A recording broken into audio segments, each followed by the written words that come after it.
Voyons maintenant comment ces questions s'appliquent au cas consulting que nous avons vu précédemment. Rappelons la question, pourquoi les consultants n'ont pas utilisé le logiciel pour partager leurs connaissances et pourquoi le personnel du DTI l'a fait alors qu'il s'agit de la même entreprise, du même logiciel et de personnel hautement qualifié dans les deux cas. Eh bien, la réponse est parce que dans le cas des consultants, ils n'avaient pas intérêt à ce que ce projet soit un succès. Ça ne les arrangeait pas du tout. Pourquoi? Eh bien, il faut d'abord comprendre comment les connaissances et donc la gestion des connaissances est perçue. Les connaissances des consultants, nous l'avons dit, sont l'actif principal des entreprises de conseil.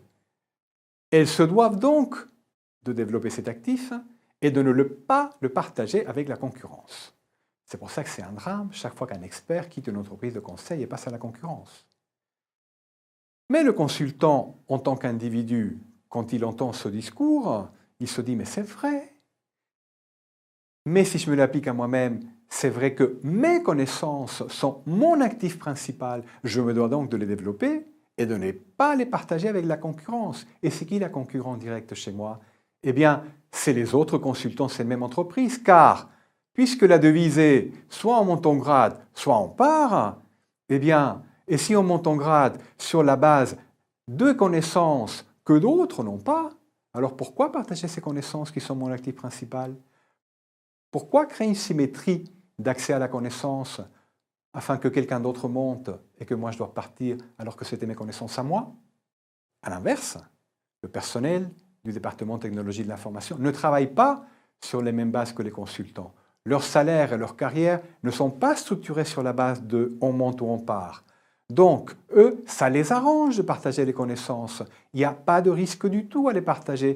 Et par contre, il y a beaucoup d'avantages. Donc, on partage. Comment alors, dans ce type d'entreprise, faire que les consultants partagent vraiment? Gérer le changement implique de faire bouger les gens dans le sens souhaité.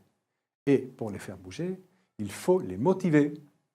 D'où la nécessité d'incitation. Et pour parler franchement et clairement, les incitations finalement se résument à la carotte et au bâton.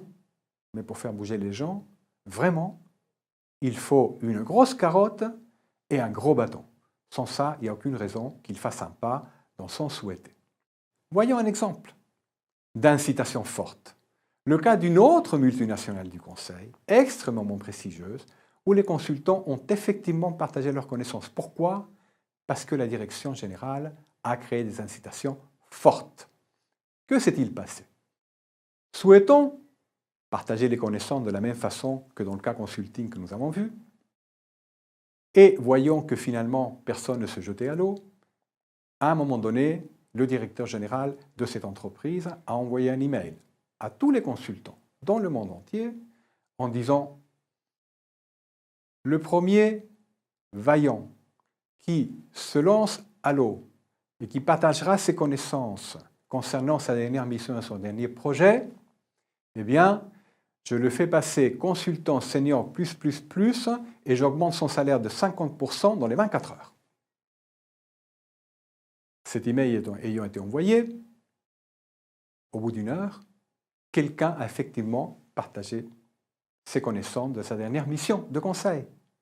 Alerté, le DG a immédiatement envoyé un autre email à tous les consultants dans le monde entier qui disait « Félicitations, monsieur, à partir de demain, vous êtes promu consultant senior plus et vous gagnez 50% de plus qu'aujourd'hui. » Dans l'heure qui suivit, 20 personnes se sont jetées à l'eau. Et ils ont tous été félicités, tout était promu et tout était augmenté pareil que le premier. Et à partir de là, ils ont coupé court. Et ils ont dit, dans un autre email, à partir de demain, celui ou celle qui ne partage pas ses connaissances, on lui pique son ordinateur, on lui pique son téléphone portable, on lui pique sa tablette, et il n'a plus de mission tant qu'il n'a pas fait son rapport de mission, partager ses connaissances ou les dernières offres aux clients. Évidemment, comme ça a marché. Parce qu'un consultant qui n'a pas de mission, il n'existe plus. C'est ça ce que c'est des incitations fortes. Et effectivement, ça fait bouger les gens dans le sens souhaité du changement.